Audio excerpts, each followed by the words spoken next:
s'est donné, mon Dieu s'est donné. je ne peux imaginer combien ça coûterait. À la croix, il a pris ma place. mon Dieu s'est donné. il a pris ma place, Il a pris ma place. Il a pris ma place. Oh, Jésus a pris ma place. Il a pris ma place. Oh oui, Il a pris ma place. Alléluia. Ce matin, nous allons échanger autour du thème « Veille sur tes pensées ». Amen. C'est assez calme là. Veille sur tes pensées. Amen. D'accord. Nous avons commencé à lire le livre de Philippiens, le chapitre 2, le verset 5. Je voulais dire les 5 premiers versets. Philippiens 2, les 5 premiers versets. Nous allons le faire dans la version Parole vivante. Philippiens, le chapitre 2, les 5 premiers versets dans la version Parole vivante. Allez. Si donc, en étant chrétien, vous vous attachez du prix à un appel donné dans l'esprit du Christ, si les encouragements et les conseils d'un frère que vous aime ont quelques valeurs et quelques forces de persuasion sur vous, enfin, s'il existe entre vous une communion spirituelle vivante et tout ce que cela implique d'affection et de sympathie mutuelle, oui, si les mots de tendresse et de compassion ont pour vous un sens, combler la mesure de ma joie en vivant ensemble en bonne entente. Soyez un dans la pensée comme dans l'amour. Accordez vos sentiments et vos façons de voir. Aspirez au même but. Travaillez comme si vous aviez un seul cœur, une seule âme, un seul esprit. N'agissez pas en vue de la satisfaction de vos désirs particuliers. Laissez tomber tout esprit de rivalité, que ni la vanité, ni le désir de faire de bonnes impressions commandent vos actions. Que par humilité, chacun considère son frère comme meilleur et plus important que lui-même. Wow. Apprenez à reconnaître la supériorité des autres. Wow. Ne pensez pas seulement à vos intérêts personnels ou à l'avantage que vous pouvez tirer des autres. Désirez au contraire le bien de votre prochain et prenez ses progrès à cœur. Ayez pour tous l'estime que l'homme se doit en Christ et que votre attitude envers les autres procède de votre vie en lui. Prenez modèle sur Jésus-Christ. Ayez en vous les pensées et les sentiments qui l'animaient jadis. Parole du Seigneur. Amen. Je crois que déjà à la lecture de cette portion de Philippiens, ça peut déjà nous amener à prier. Amen. Je dis déjà à la lecture de ce texte, ça peut déjà nous amener à prier. Du moins, ça devrait nous amener à prier. Et aujourd'hui, nous échangeons autour de veille sur tes pensées. Les pensées peuvent nous qualifier ou nous disqualifier pour la bénédiction ou pour les miracles de Dieu. Je répète, les pensées peuvent soit nous qualifier, soit nous disqualifier pour soit une bénédiction de Dieu, soit pour un miracle de Dieu. Et nos pensées sont formées soit de ce que nous lisons, soit de ce que nous pensons, je voulais dire ce que nous regardons et ce que nous entendons. Voilà les trois choses qui façonnent nos pensées. Ce que nous regardons, ce que nous entendons et ce que nous lisons. Lire, entendre voir. Voilà les 3 choses qui façonnent nos pensées. Lire, entendre, voir. Et lorsque Dieu veut nous visiter, il passe par nos pensées. Et lorsque Satan veut nous visiter, entre guillemets, il passe également par nos pensées. Et le message de ce matin vient te dire qu'il y a des choses qu'il te faut commencer à faire et d'autres qu'il te faut laisser si ce que tu veux voir le Seigneur passer par toi. Amen. En lisant le thème de Philippiens, nous nous rendons compte que l'apôtre Paul est en train de parler aux chrétiens de Philippe en leur disant comment ils doivent utiliser leurs pensées.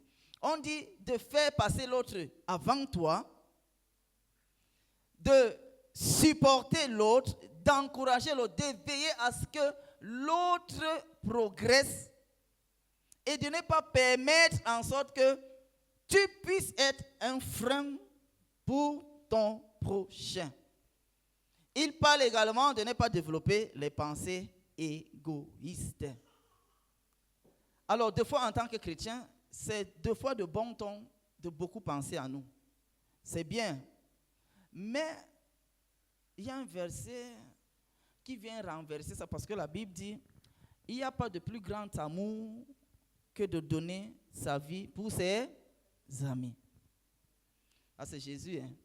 Qu'il n'y a pas de plus grand amour que de donner sa vie pour ses amis. Amen. Nous pouvons être influencés par les distractions de ce monde. Et les distractions de ce monde influencent notre pensée. Et la parole de Dieu influence notre pensée. Quand je vais finir, nous aurons la possibilité de comprendre comment est-ce que nous pouvons laisser que nos pensées soit influencées positivement, ou alors nos pensées soient influencées négativement. Lisons avant moi Proverbe 23, le verset 7. Proverbe 23, le verset 7. Juste la première partie, il est dit, car il est comme les pensées de son âme. Le reste ne nous intéresse pas. Il est comme les pensées de son âme. Autrement dit, tel tu penses, tel tu es. David avait pensé construire le temple de Dieu. David avait une très bonne pensée qui était de construire le temple de Dieu. N'oublions pas notre texte qui dit tel tu penses, tel tu es. Pourquoi David avait pour projet de construire le temple de Dieu? Regardez, avant l'acte de David, jamais Dieu ne s'est plaint de dormir dehors, de dormir sous les tentes. Jamais Dieu ne s'est plaint. Pourquoi David se propose de construire le temple de Dieu? On a dit tel tu penses, tel tu es. Et que nous devons veiller sur nos pensées. David avait dans sa pensée la permanence de la présence du Seigneur. Avant David, dans la pensée d'Abraham et même le grand Moïse, il fallait aller dans un lieu pour pouvoir rencontrer le Seigneur, momentanément. Mais c'est plus tard, lorsqu'on va venir oindre David, que les informations vont commencer à s'éclaircir. Parce que Dieu va dire à Samuel que j'ai choisi un homme selon mon cœur. Et David, lorsqu'il était derrière les bergers, c'est ça? Non. Les brebis, merci. Derrière les brebis, avait cette habitude de passer beaucoup de temps avec le Seigneur. On n'a pas écrit ça comme ça, hein? Mais c'est quand Dieu dit à Samuel que j'ai choisi un homme selon mon cœur.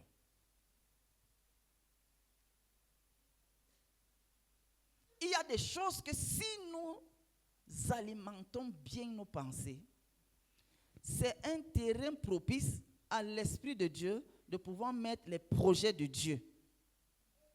Même si tu n'entends pas Dieu par les rêves, par les songes, par les visions ou par les prophéties, mais ça devient un terrain propice à Dieu à son esprit de pouvoir laisser que ses projets viennent et prennent place. Vous savez que parmi nous, il y a des personnes que le dimanche, c'est la tradition.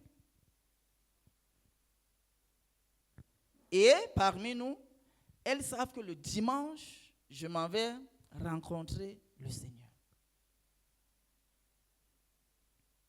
Quand bien même les deux personnes sont nées de nouveau remplies du Saint-Esprit, parlant en langue et tout ce que vous voulez, mais l'une, c'est que si je pars le dimanche à l'église, c'est parce que je m'en vais rencontrer le Seigneur. L'autre, c'est que bon, c'est le jour du repos, je ne suis pas musulman et c'est normal que les chrétiens vont à l'église. Les deux attitudes, les deux pensées influenceront différemment l'Esprit de Dieu à pouvoir t'utiliser ou bien à pouvoir t'apporter la parole du Seigneur. Chez les catholiques, par exemple, lorsqu'on entre dans le temple, on entre directement dans la maison du Seigneur. Ça dit, même sa manière de faire, et même quand on lave l'église, on ne bavarde pas. Je ne suis pas en train d'inventer, hein. C'est comme ça qu'on fait. Voilà. Même quand on lave l'église, on ne bavarde pas. Ça dit, il faut que votre conversation, c'est pas, oh, bro, est-ce que tu peux soulever le piano? C'est le genre-là. Et non que vraiment, Chelsea a fait comme non. C'est interdit chez eux. Et on grandit comme ça. Parce qu'on te fait savoir que l'église, c'est la maison du Seigneur. Et même dans les films, nous voyons des fois, lorsque quelqu'un a beaucoup tué, dès qu'il rentre à l'église, même le gars qui le poursuivait fait demi-tour. Il attend qu'il sorte d'abord. C'est-à-dire, même dans le mal, hein, ils ont en pensée que l'église, c'est la maison du Seigneur. Ce n'est pas à Dieu de veiller sur tes pensées. C'est à toi de veiller sur tes pensées. Pour certaines personnes, quand on vient au culte, ce n'est pas ici. Hein. Ici, on se comporte très bien. Je parle d'ailleurs. Je précise comme ça pour que ça ne te dérange pas. Amen. Tu viens, on essuie uniquement la place où on va s'asseoir. Le banc est long, hein, ça peut prendre 10 personnes. Mais on essuie uniquement la place où on va s'asseoir. Et quand la personne scotche dessus, quand tu demandes de pousser, elle ne veut pas. Puisque à côté, c'est sale. Proverbe 23, le verset 7. Josué, remets s'il te plaît. Car il est comme les pensées de son âme. Regardez. Est-ce que tu sais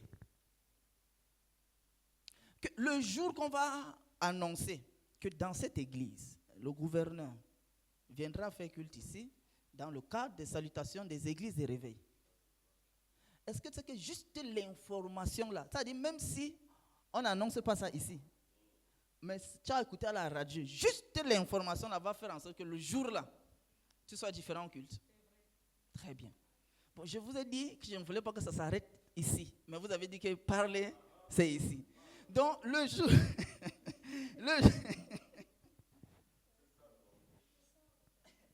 le jour là, ta manière de venir au culte là, tu sais que ça va changer. Même ta manière de chanter, si nous qui sommes chantes, même nos frères photographes.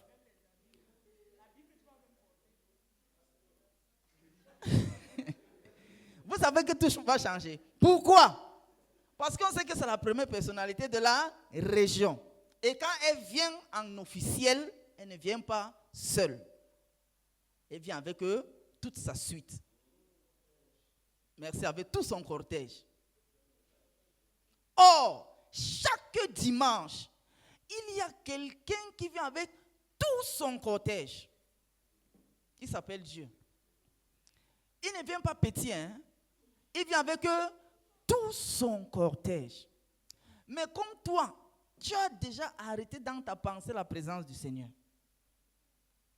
Avec le nombre, avec la présence de certaines personnes, ça fait en sorte qu'il vient avec tout son cortège et il rentre comme il est venu. Il ne peut pas laisser ce dont on n'aspire pas qu'il a dans son cortège. Pourquoi j'ai pris l'illustration du gouverneur pour faire l'approche avec celui de notre Seigneur? C'est parce que nous avons déjà vu, entendu et regardé comment ça se passe quand le gouverneur part quelque part. Et je vous ai dit plus haut que les pensées sont influencées par trois choses. Par la vue, l'entendement et la lecture. Nous avons déjà lu que voilà comment ça se passe quand le gouverneur arrivait quelque part. Nous avons déjà entendu et vu comment ça se présente. Ça a alimenté nos pensées de telle enseigne que lorsque nous n'avons pas entendu, lu et vu les choses de Dieu, ça nous influence négativement lorsque nous venons à un rendez-vous chrétien. Le jour où Dieu te montre dans une réunion de 5 personnes qu'il est là, le jour où tu vois dans une réunion de 5 personnes que Dieu est là, le jour que tu lis que là où 2 ou 3 sont réunis, il est là, ce jour va influencer tous les autres jours de ta rencontre avec le Seigneur. Et voilà pourquoi, dans certains endroits, il faut trop de motivation, ou bien d'encouragement, ou bien d'exhortation, ou bien de prédication, pour te faire savoir que bon, ici, tu es dans la maison du Seigneur. Et ailleurs, dès qu'on entre, personne ne parle. On sait déjà que nous sommes dans la présence du Seigneur. Ailleurs, dès qu'on entre, souvent, à moins de 30 minutes, les gens se mettent à prier seulement dans la salle. Ça là, le culte n'a pas encore commencé. Les gens se mettent simplement à prier, parce qu'elles savent que je peux prier à la maison. Mais quand je viens dans ce lieu, je n'ai pas besoin qu'on dise que le culte commence au nom du Père et du Fils et du Saint-Esprit et que les chants commencent. Je peux déjà commencer à prier. Ces deux attitudes augmentent ou diminuent la bénédiction du Seigneur dans le lieu et dans la vie de la personne. Amen.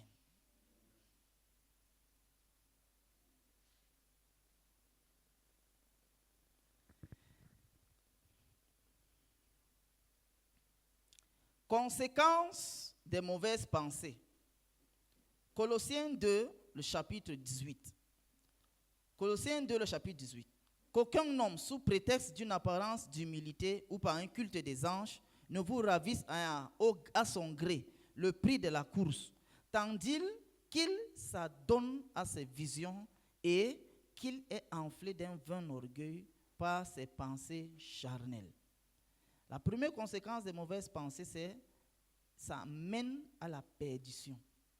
On dit qu'aucun homme, sous une apparence d'humilité ou par un culte des anges, ne vous ravisse et tout ça, tandis qu'il s'adonne à ses visions, il est enflé d'orgueil par ses pensées charnelles. Lorsque nous développons les mauvaises pensées, du moins les conséquences des mauvaises pensées que j'ai relevées ici, ça mène à la perdition. La perdition, c'est quoi? La perdition, c'est ce qui nous empêche de pouvoir avoir ce que Dieu a prévu pour nous. Et des fois, qu'est-ce que Dieu a prévu pour nous? Je vais illustrer ça avec la joie, par exemple. La Bible dit que dans la présence de Dieu, il y a d'abondantes joies. Vrai ou faux? Vrai. Mais combien d'entre nous expérimentent la joie abondante qui vient du Seigneur? C'était une question ouverte. La deuxième conséquence des mauvaises pensées, c'est ça bloque les bénédictions. Jérémie 4, verset 14. Purifie ton cœur du mal, Jérusalem, afin que tu sois sauvé. Jusqu'à quand gardes-tu dans ton cœur les pensées uniques? Ici, au temps de Jérémie, Dieu voulait sauver le peuple. Mais le peuple lui-même n'avait pas de bonnes pensées envers le Seigneur. Et Dieu s'étonne. Et il dit que si tu ne fais pas ça, si tu ne te sépares pas de tes mauvaises pensées, ça m'empêche de te bénir. Maintenant, est-ce qu'un chrétien peut avoir les pensées neutres? C'est-à-dire, il ne pense ni mauvais, il ne pense ni bien. Pour la Bible, ce n'est pas vrai. On a lu dans Philippiens, soit nous sommes remplis de la pensée de Dieu, soit de Christ, je voulais dire, soit nous sommes remplis de la pensée du monde. Mais impossible d'avoir double pensée. Mais nous allons découvrir que dans la Bible, il y a quelqu'un qui a eu à faire justement les doubles pensées. C'est dans 2 Rois, le chapitre 17, le verset 33. Ainsi, ils craignaient l'Éternel et ils servaient en même temps leur Dieu d'après la coutume des nations où on les avait transportés. 2 Rois, le chapitre 17, le verset 33. Voilà. En attendant, tu vas envoyer 2 Rois chapitre 17, le verset 33. Dans 2 Rois, le chapitre 17, verset 33, il y a un roi où Dieu a commencé à sauver. Du moins, il a commencé à bien se comporter. Mais il était en train de servir et le Dieu d'Israël et il faisait encore les dieux de Baal. Donc ici, c'est une interpellation pour nous de ne pas développer les pensées doubles. Maintenant, de façon pratique, c'est quoi pour nous avoir les doubles pensées? Les doubles pensées, c'est de savoir que lorsque nous sommes dans un rendez-vous de Dieu, nous pouvons être sérieux. Et lorsque nous nous retrouvons dehors, nous ne pouvons pas être sérieux. Ça, c'est la première chose. La deuxième chose, dans les doubles pensées, c'est de savoir que nous pouvons décider de développer nos propres pensées pour justifier nos attitudes contraires à la parole du Seigneur. Dans 2 Rois, le chapitre 17, nous voyons que le roi, il adorait le Seigneur, en même temps, il faisait les sacrifices aux idoles. Et je le répète, attention pour nous de ne pas développer les doubles pensées. Philippiens nous dit qu'on ne peut pas développer les doubles pensées. Soit on a les pensées de Christ, soit on a les pensées du monde. Mais dans 2 Rois, il y a un roi qui a réussi à développer les doubles pensées. Ça veut dire, Philippiens vient dire qu'en développant les doubles pensées, nous ne marchons pas comme Dieu veut. Et pour marcher comme Dieu veut, nous devons développer en nous quoi? La pensée de Christ. Et la pensée de Christ est déjà enfouie en nous. Lorsque nous rencontrons notre Seigneur, il a déjà enfoui sa pensée en nous. C'est maintenant à nous de décider de développer ces pensées ou pas. Or, la majeure partie des cas, c'est que nous ne développons pas les pensées de Christ. Alléluia. Je dis la majeure partie, c'est que nous ne développons pas les pensées de Christ, mais nous développons les pensées du monde.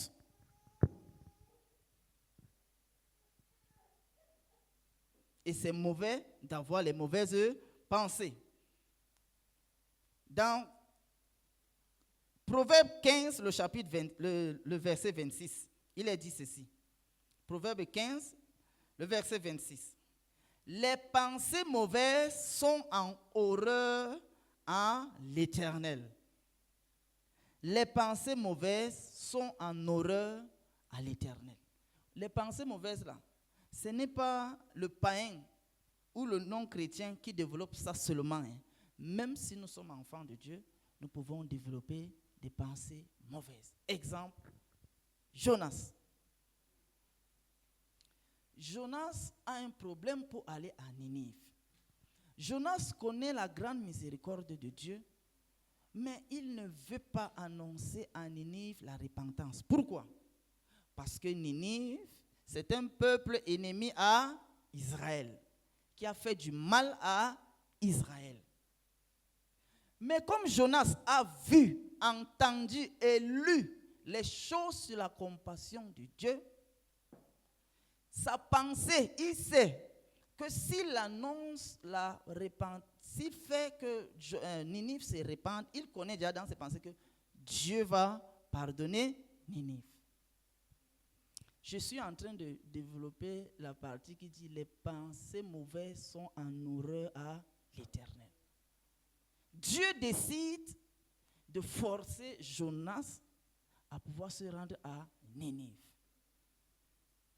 Parce qu'il y a les gens que dans la Bible, elles ont voulu, Dieu a appelé, elles ont refusé, Dieu a laissé. Mais il y a certains que c'est avec la force. Donc il a décidé comme ça. Dieu, lorsqu'il a fait que Jonas essaye de se reposer près d'un arbuste, il était donc en train de reprocher à Jonas la mauvaise pensée que Jonas était en train de développer. Quand bien même il était l'envoyé du Seigneur, il a réussi à faire les deux faces. Que Philippiens dit qu'on ne doit pas faire ça là. Bien qu'il était prophète de Dieu, il avait d'abord les bonnes pensées. Après, il a pu joindre à ces bonnes pensées les mauvaises pensées. Pour Jonas, la mauvaise pensée, c'était quoi? Le refus d'annoncer à Ninive la repentance. Ça veut dire que la mauvaise pensée, ce n'est pas seulement un péché flagrant.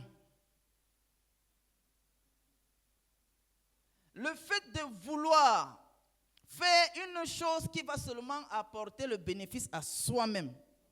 Philippiens nous a dit que c'est une mauvaise pensée. Le fait de ne pas voir l'autre évoluer, le fait de ne pas vouloir voir l'autre évoluer. Philippiens nous apprend que c'est une mauvaise pensée. Et Proverbe nous dit que l'Éternel a horreur des mauvaises pensées. Le fait de ne pas être content de la distinction d'une sœur, d'un frère, tu peux penser que c'est normal. Non.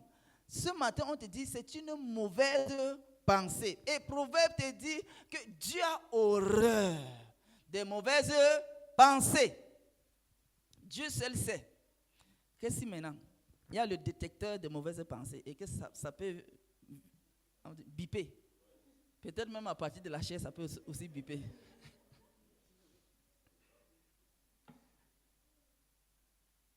C'est ça? C'est ça.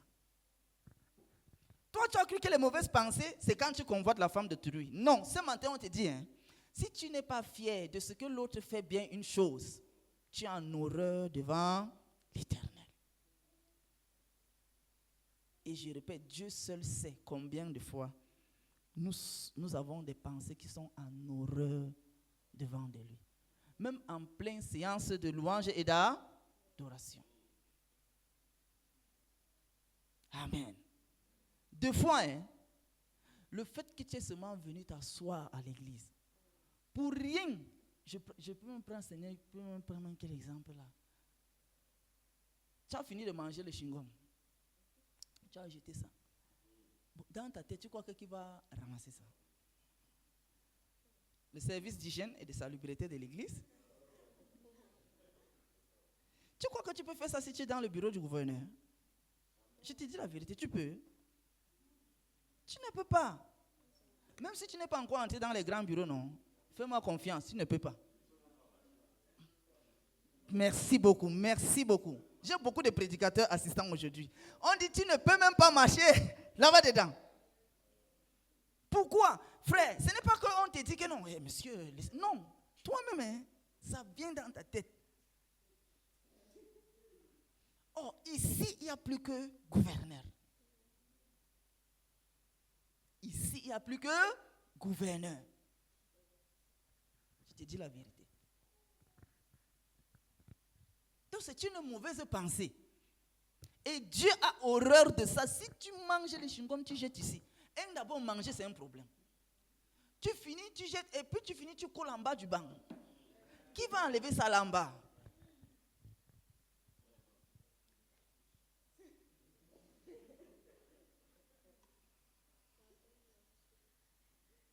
Je vous dis la vérité. une histoire authentique.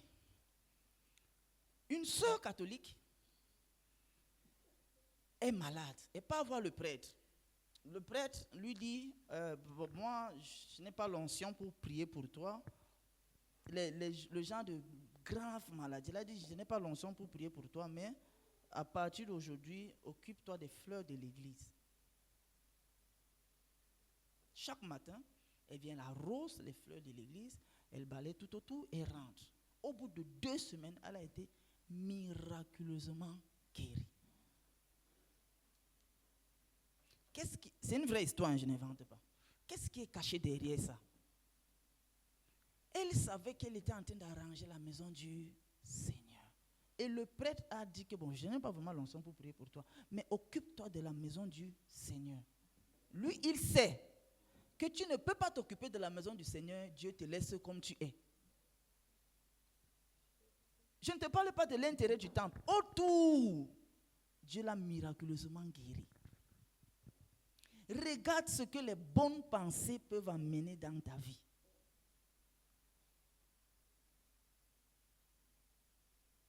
Amen. Regarde ce que les bonnes pensées peuvent amener dans ta vie.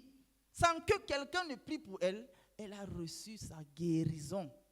Et je te précise que c'était le genre... Parce que quand elle a dit que je n'ai pas l'onction là, ce n'était pas une maladie... Donc, d'ailleurs, aucune maladie n'est normale. Mais vous me comprenez, ce n'était pas une maladie normale. C'était bizarre. Et quand il a vu, il dit vraiment, je ne peux pas. Mais occupe-toi de la maison du Seigneur. Peut-être que Dieu va te guérir. Et Dieu l'a guéri. Alléluia. Je suis en train de parler et tu peux dire, bon, comment je fais pour connaître les pensées du Seigneur? Regarde ce que 1 Corinthiens, le chapitre 2, le verset 16 dit. 1 Corinthiens, le chapitre 2, le verset 16 dit.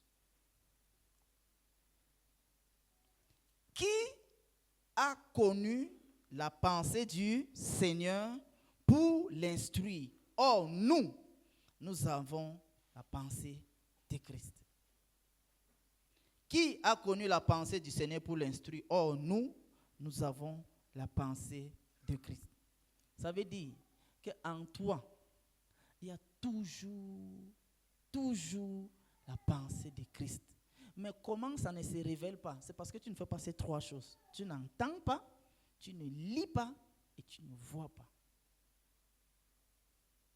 Si je lance, par exemple, sur la politique au Cameroun, tu auras beaucoup à dire. Pourquoi?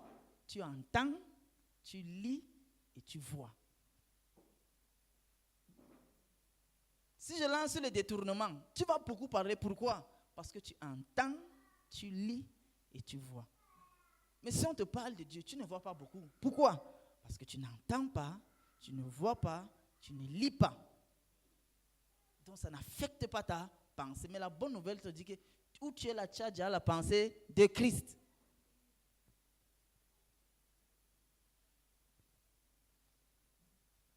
Amen. Donc, nous pouvons avoir les pensées qui vagabondent. Ça peut passer. Mais on doit décider de développer la pensée de Christ. Regarde l'exemple d'une pensée qui vagabonde. J'étais au foot de notre équipe où on nous a éliminés. Et il y avait les choses que nous-mêmes entre nous, on disait. En passant, c'est pour les enfants de Dieu, hein, le football là. Mais il y avait entre nous les choses qu'on se disait. Et des fois, ça sortait de la bouche de tout le monde. Vraiment de tout le monde. Et des fois, je reste comme ça et dis que, mais est-ce que c'est normal même qu'on se disait ça? Après tout, on ne disait pas les bonnes choses. Je vous dis, nous sommes nombreux ici là. On ne disait pas les bonnes choses. Et ce n'était pas léger ce qu'on disait. On se disait vraiment les paroles méchantes en fait. Je vous dis. C'est parce que d'autres ne réagissaient pas, sinon on pouvait finir dans la bagarre. Hein, les gars, je mens. Je suis resté là, je dis, mais pourquoi on parle ça quand bien on sait qu'on a fait ça pour la communion fraternelle? Parce que le but, tous les footballeurs connaissent le but. C'est pour qu'on se connaisse. C'est ça le but. Maintenant, on commence à se dire les méchancetés. Pourquoi? Parce que nos pensées sont déjà attachées au foot. Tu ne peux pas me faire n'importe quoi. Et quand on fait généralement n'importe quoi, on réagit comme ça. Parce que c'est ce que nous avons vu, ce que nous avons entendu et ce que nous avons lu. On sait ça comme ça. Que quand ça ne va pas, on se donne le coup de poing. Après, il y aura frère pays. Après, tu vois, ça nous affecte même en tant qu'enfants de Dieu. Et chaque fois qu'on jouait là-bas, on n'avait pas de bonnes pensées autour du baron rond.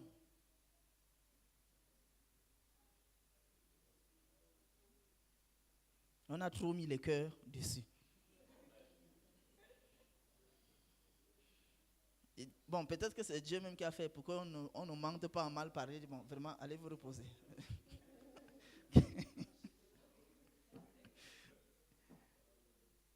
Amen. C'est à nous de pouvoir amener toute pensée captive à l'obéissance de la parole du Seigneur. Si, lorsqu'on se comportait mal là-bas au terrain et que notre coach nous disait, les gars, arrêtez ça. Après tout, c'est un jeu. Il aurait réussi à amener nos pensées captives à la pensée du Christ.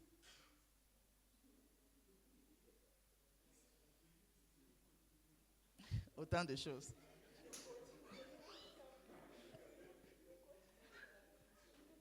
Alléluia. Est-ce qu'on peut lire Romains 12, verset 3?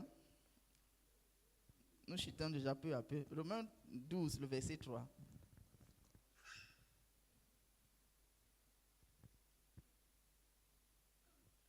Par la grâce qui m'a été donnée, je dis à chacun de vous de ne pas avoir de lui-même une trop haute opinion, mais de revêtir les sentiments modestes selon la mesure de foi à chacun. Merci. Envoie la parole vivante. Dieu m'a fait grâce et m'a accordé un ministère et des dons. C'est pourquoi j'aimerais vous faire quelques recommandations. 1. N'ayez pas une opinion exagérée de votre importance, mais que chacun de vous s'efforce de se faire une idée juste sur lui-même. Deuxième chose, ne surestimez pas vos capacités. Troisième chose, n'aspirez pas à ce qui dépasse vos possibilités ou qui déborde votre vocation. Acceptez vos limites, celles qui vous tracent les dons, celles que vous tracent les dons particuliers et qui vous ont été départis en vertu de votre foi. Imagine-toi que tu lis le genre de verset là sur une semaine. Tu sais que la deuxième semaine, tu vas changer.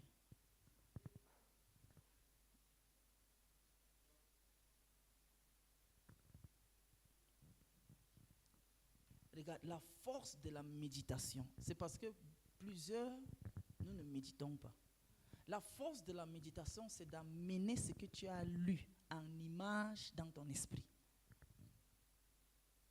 C'est ça qu'on dit méditer.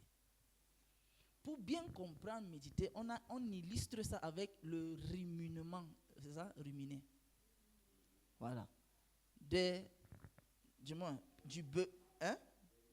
ruminants. C'est-à-dire, quand il a fini de manger, de brouter, lorsqu'il vient s'asseoir, il remonte tout ce qu'il a mangé pour remanger à nouveau. C'est bien ça, non? Très bien. C'est comme ça que le juif a essayé de nous expliquer ce que c'est la méditation. Regarde les textes pareils. On dit, n'aie pas trop une opinion trop exagérée de toi-même. Si tu lis ça sur 7 jours, même le 8e jour,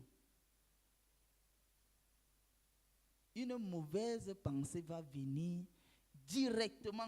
Tu vas chasser ça. Amen.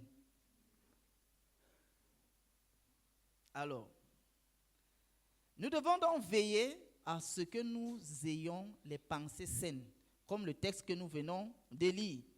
Les pensées saines, c'est-à-dire les pensées que Dieu approuve. J'ai écrit quelque chose, permettez que je vous lise.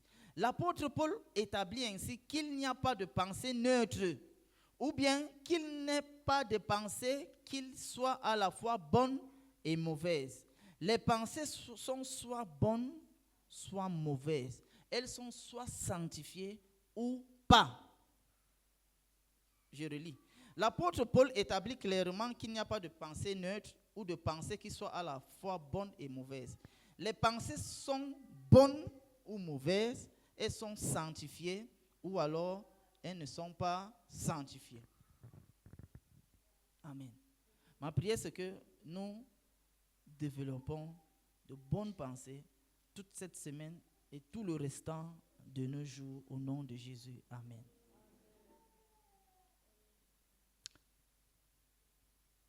Nous sommes en train de chuter déjà.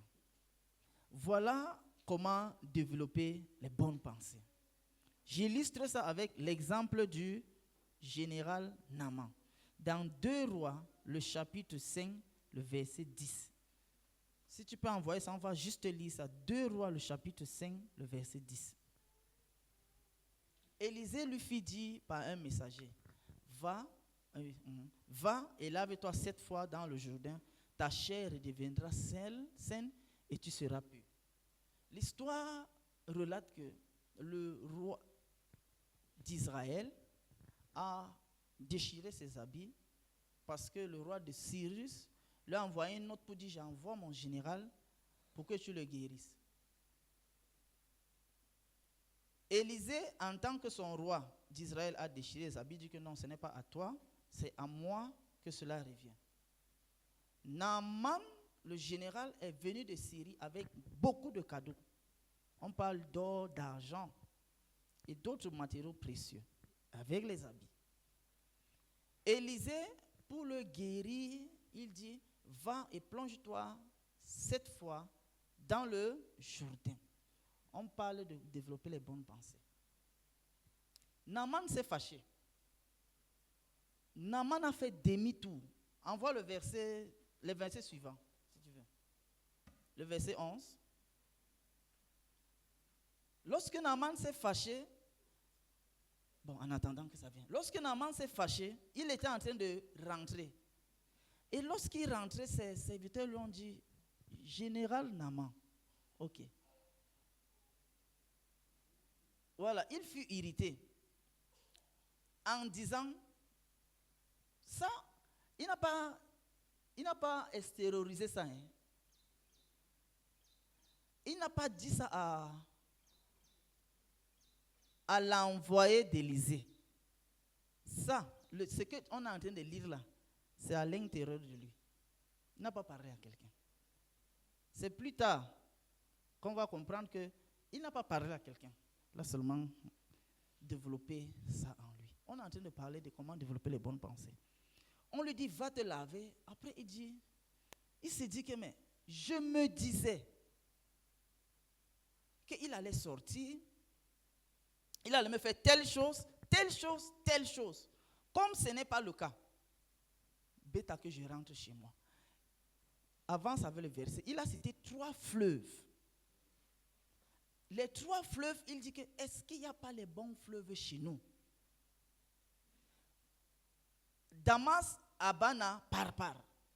Lorsqu'il dit, ne valent-ils pas mieux que toutes les eaux d'Israël? Ici, là, c'est vrai. Donc, il n'est pas en train de mentir. Vrai, les 3 fleuves, là, sont clairs. Les eaux sont propres. Et le Jourdain est moins propre que les 3 fleuves, là. Autrement dit, le Jourdain est sale. Comment le prophète lui demande d'aller se plonger dans une eau sale? Or, chez lui, il a 3 eaux propres. Regarde les pensées qu'il était en train de développer. Proverbe 23, n'oublie pas, les pensées mauvaises sont en horreur à l'Éternel. Et il a décidé de faire demi-tour. Des fois, Dieu veut nous envoyer les bonnes choses. Mais parce que nous développons les mauvaises pensées, je vous dis, ces choses ne viendront pas à vous. Naaman a commencé à être un conseiller en bénédiction à l'homme de Dieu. Plusieurs fois, tu es aussi conseillère à l'Esprit de Dieu pour ta bénédiction. On te demande de ne pas faire telle chose, mais c'est toi qui fais telle chose. Et tu veux convaincre Dieu que ce que tu fais là, c'est ce qu'il faut faire. Naaman a fait la même chose avec Élisée. Il est en train de conseiller Élisée dans sa pensée. Il dit, mais tu aurais dû sortir, m'imposer les mains, invoquer le nom de l'Éternel sur moi. Mais tu n'es pas sorti. Tu me dis d'aller me prendre dans une autre salle, alors que chez moi j'ai 3 eaux. Bêta que je rentre. On continue les versets. C'est les gars qui l'ont interpellé. Mon père, si le prophète t'avait demandé quelque chose de difficile, est-ce que tu n'aurais pas fait cela?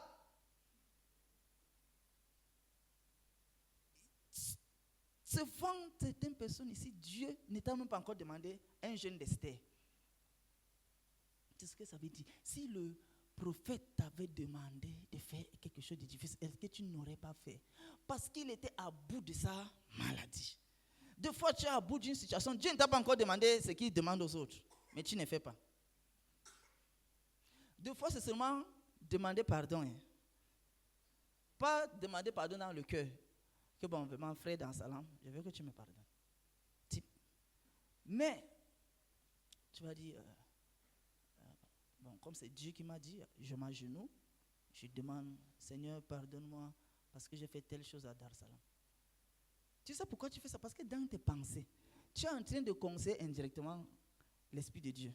Que bon, oui, même si je ne rencontre pas Dar es Salaam, mais je peux changer seulement d'attitude envers lui. Et ça, non, ça ne marche pas comme ça. Si tu es dedans, Dieu te dit que, et si je t'avais demandé de faire 3 jours à sec, comment tu pourrais faire? Est-ce que tu t'aurais en sorti? Que de rencontrer seulement le frère, tu dis, bon, bro, vraiment, la dernière fois, vraiment, je te demande pardon. Tu ne dis pas que non, c'est parce que tu dis vraiment, je te demande pardon. Donc pour toi, là, c'est seulement ça qu'on te demande de faire. Il allait rater son miracle parce qu'il a développé les mauvaises pensées. Et comme j'ai dit, il était un conseiller à la bénédiction d'Élie. Donc, il conseillait comment Élie lui-même allait lui donner la guérison.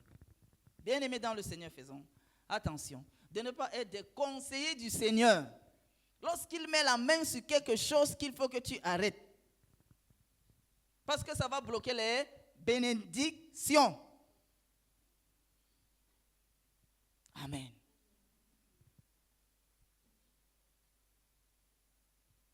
Deuxième exemple. L'exemple de Pierre, dans Matthieu 17, le verset 24 à 27. On ne va pas lire, mais je vais seulement expliquer, vous connaissez l'histoire. Il faut payer l'impôt. Jésus demande à Pierre d'aller pêcher le premier poisson, le premier poisson, et de prendre l'argent dans la bouche du poisson et de venir payer. Amen.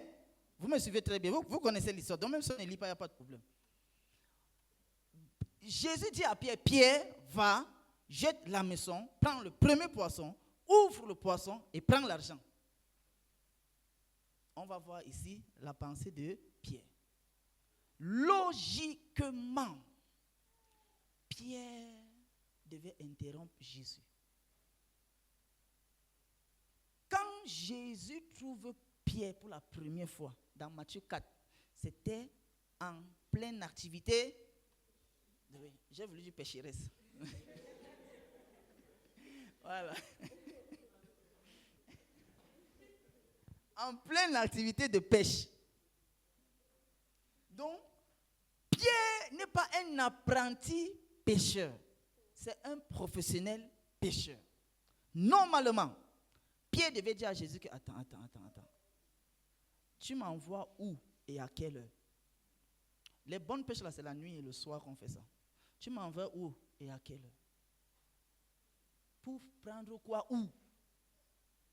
Tu sais que logiquement, c'est moi qui devais te conseiller. Toi, tu es mon conseiller en Torah. Tu es mon père spirituel, d'accord. Mais la pêche, là, non. Laisse d'abord ça. Ce n'est pas l'argent, ce n'est pas là-bas qu'on prend l'argent, Jésus. Et une troisième personne aurait donné raison à qui? Pour dire effectivement, je vous dis, lui, n'oubliez pas, il avait 31, 32. Puisqu'il est mort à 33, qui est vraiment le jeune là. Je vous ai toujours dit, oui, le jeune de jeudi. Comment tu peux demander à quelqu'un d'aller prendre l'argent dans le poisson et tu demandes à qui? Toi aussi. Si tu demandes même ça à Mathieu, qui est un collecteur d'impôts, ça va. Mais tu demandes à Pierre, le spécialiste, est-ce que là-bas on trouvait l'argent, frère? On ne trouvait pas l'argent. Il a dit le premier poisson. J'insiste là-bas pour dire qu'on pense beaucoup sur les choses que Dieu nous demande de faire pour se débarrasser du mal. Mais Pierre n'a pas choisi de faire ça.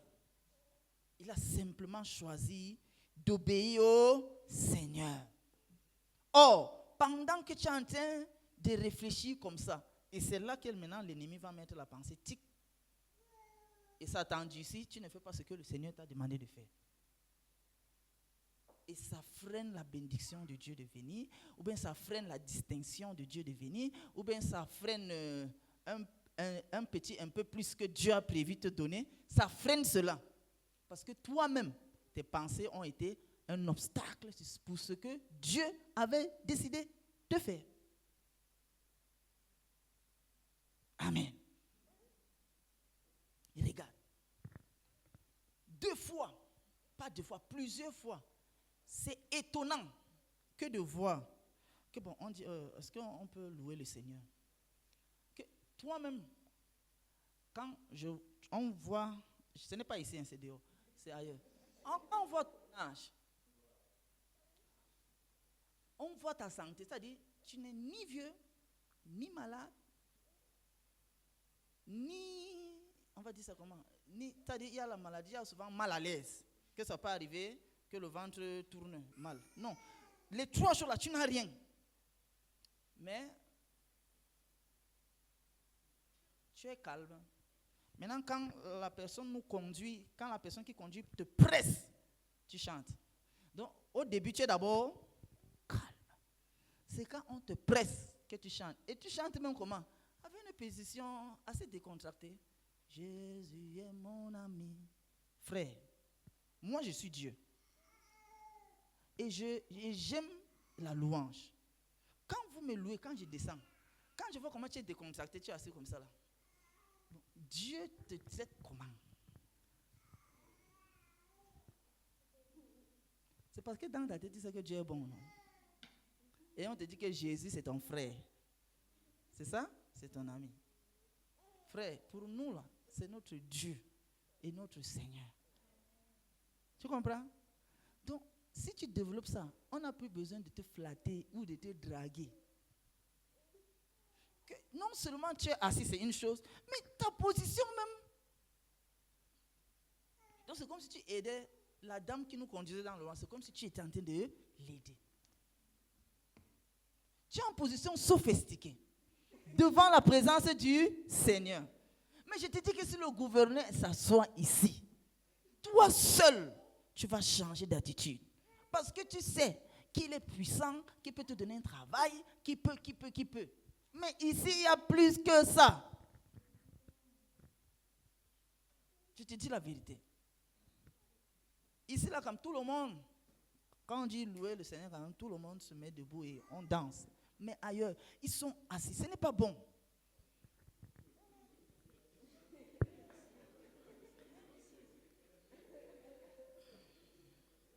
Parce que les raisons qu'on te donnera, que tes pensées donnent, Satan prend ça, c'est pour quoi? Pour t'éloigner de la bénédiction du Seigneur.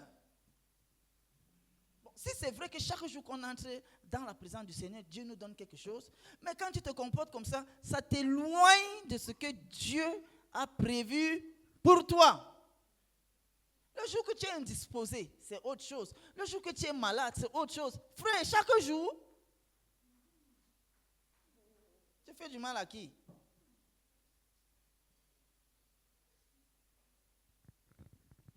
L'apôtre Yango nous a raconté une histoire un jour. Il était au Gabon et il était descendu chez Madame le maire. le premier ministre du Gabon devait venir dans la ville. Le samedi, elle part à l'aéroport. C'est à l'aéroport qu'elle découvre que le premier ministre a changé son rendez-vous pour le dimanche. Le dimanche, on l'appelle pour être à l'aéroport. Elle a dit que c'est son jour de repos. Et en plus de ça, elle conduit l'apôtre. Donc vraiment, elle ne peut pas. L'apôtre nous dit que lui-même, il a dit que non, la mère, on ne fait pas ça. Il faut l'accompagner. Elle lui a dit qu'il devait venir hier. Aujourd'hui, c'est non seulement mon jour d'église, mais je te conduis. Donc, je ne pars pas.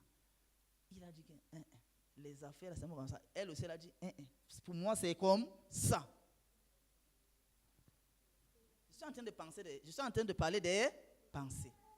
Elle sait que son jour de rencontre avec le Seigneur, c'est dimanche.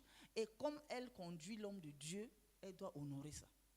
Le premier ministre est venu, il a fait ce qu'il avait à faire. Il est parti.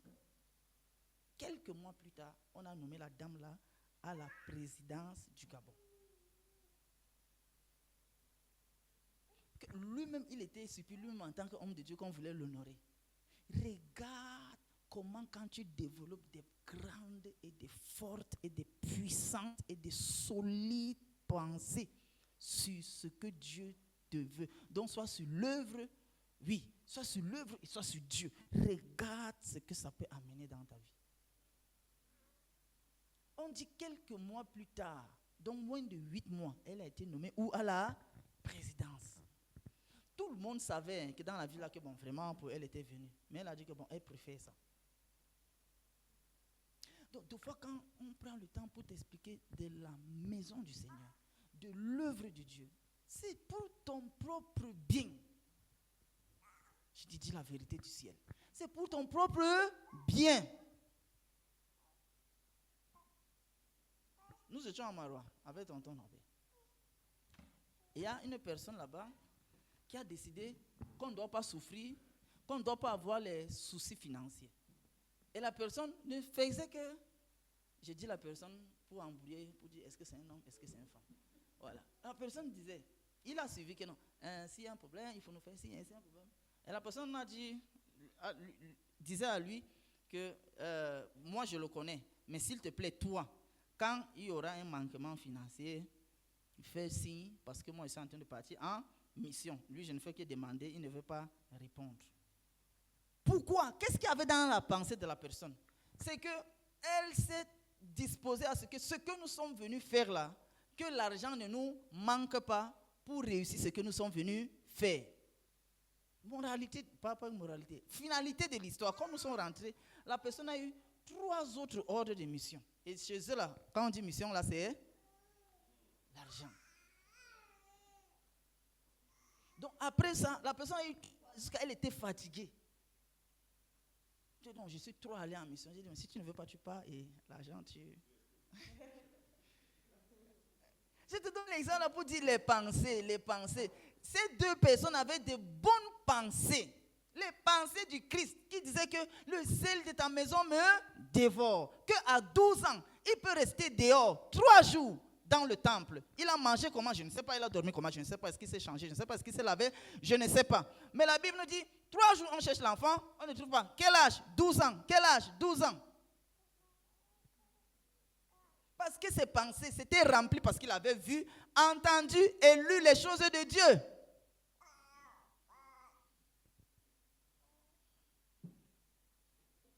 Alléluia. Donc même quand Dieu veut t'amener à un niveau supérieur, il faut quoi? Que tes pensées s'alignent à ce que Dieu t'a dit.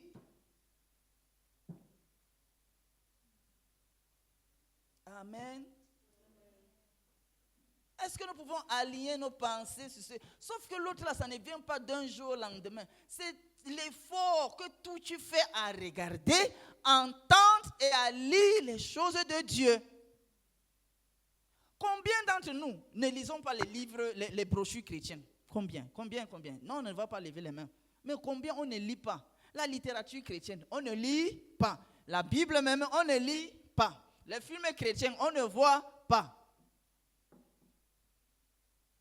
Pour un enfant de Dieu, ce n'est pas bien. Parce que la mystique chrétienne ne nous accompagne pas. c'est-à-dire les choses rattachées à la vie chrétienne, ne nous accompagnent pas. Mais tu peux avoir le travail, tu peux avoir le salaire, tu peux avoir ça là, que tu sois chrétien ou pas. Ça, c'est normal. Mais la chose qui doit nous accompagner en tant que chrétiens, là, ça ne nous accompagne pas justement, c'est à cause de ces mauvaises pensées. Puisque nous n'allions pas nos paroles, je voulais dire aux pensées de Christ. Et je vous ai cité les exemples tout à l'heure. Est-ce que nous pouvons décider que nous allons aligner nos pensées aux pensées du Seigneur?